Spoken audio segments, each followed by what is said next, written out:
Story nights நேயர்களுக்கு என்னுடைய அன்பான வணக்கங்கள். நான் ரம்யா. இன்னைக்கு நம்ம பார்க்க போறது வேலன் பிறந்த கதை பார்ட் 2. பார்ட் 1 பார்க்காதவங்க பார்த்துட்டு வாங்க, அப்பதான் கதை நல்லா புரியும். லிங்க் கீழே டிஸ்கிரிப்ஷன்லயும் கமெண்ட் செக்ஷன்லயும் பின் பண்ணிருக்கேன். முருகப்பெருமான் பூலோகத்தில் அவதரிச்ச அதே திருநாள்ல இன்னொரு அற்புதமும் நிகழ்ந்தது.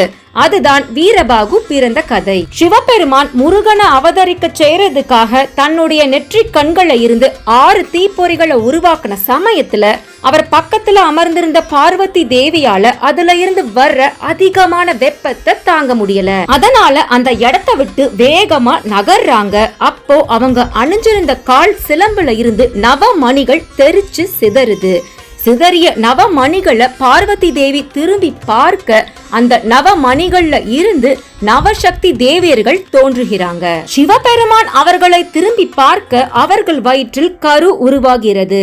பின்னர் பூலோகத்தில் அக்னி தேவன் வாயு தேவனால் சரவண பொய்கையில் சேர்க்கப்பட்ட 6 தீப்பொறிகள்ல இருந்து முருகப்பெருமான் அவதரிச்ச அதே திருநாள்ல நவசக்தி தேவியர்கள் வயிற்றிலிருந்து நவ வீரர்கள் பிறக்கிறாங்க.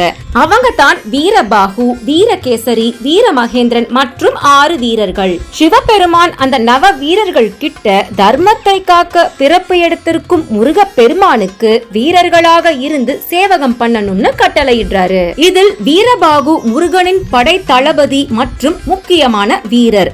ஒரு நாள் முருகன் வீரபாகுவை சூரபத்மன் கிட்ட தூது அனுப்பி தேவர்களை சிறையிலிருந்து விடுவித்து திருந்தும்படி எச்சரிக்கிறாரு.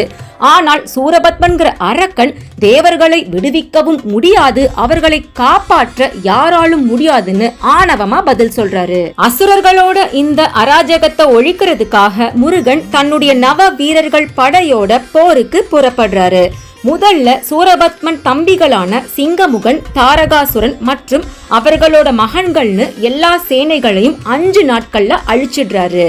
6வது நாள் எஞ்சி இருப்பது சூரபத்மன் மட்டுமே. சூரபத்மன் நடுக்கடல்ல வீரமகேந்திரபுரின்னு ஒரு நகரத்தை உருவாக்கி அங்க வாழ்ந்துட்டு இருக்காரு. முருகன் அந்த நகரத்தை அடையிறாரு. சூரனுக்கும் முருகனுக்கும் கடுமையா போர் நடக்குது. சூரபத்மன் பல்வேறு வடிவங்கள்ல எடுத்து தாக்குதல் நடத்துறாரு.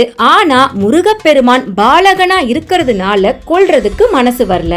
அந்த கல் நெஞ்சுக்குள்ளும் உள்ள ஈரத்தை உணர்ந்த முருகப்பெருமானும் சூரபத்மனை கொல்லாமல் ஆட்கொள்ளணும்னு முடிவெடுக்கிறாரு.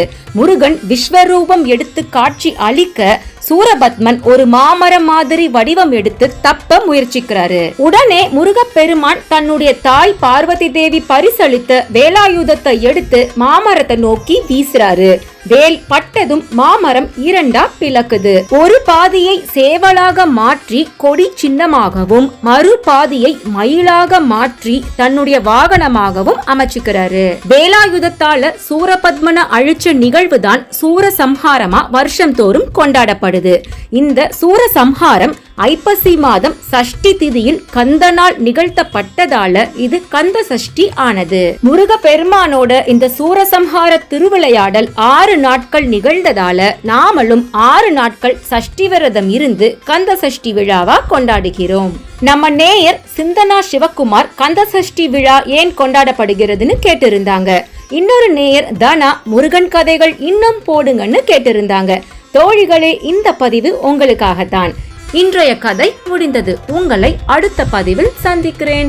Until then, it's Ramya signing off. Good night and sweet dreams.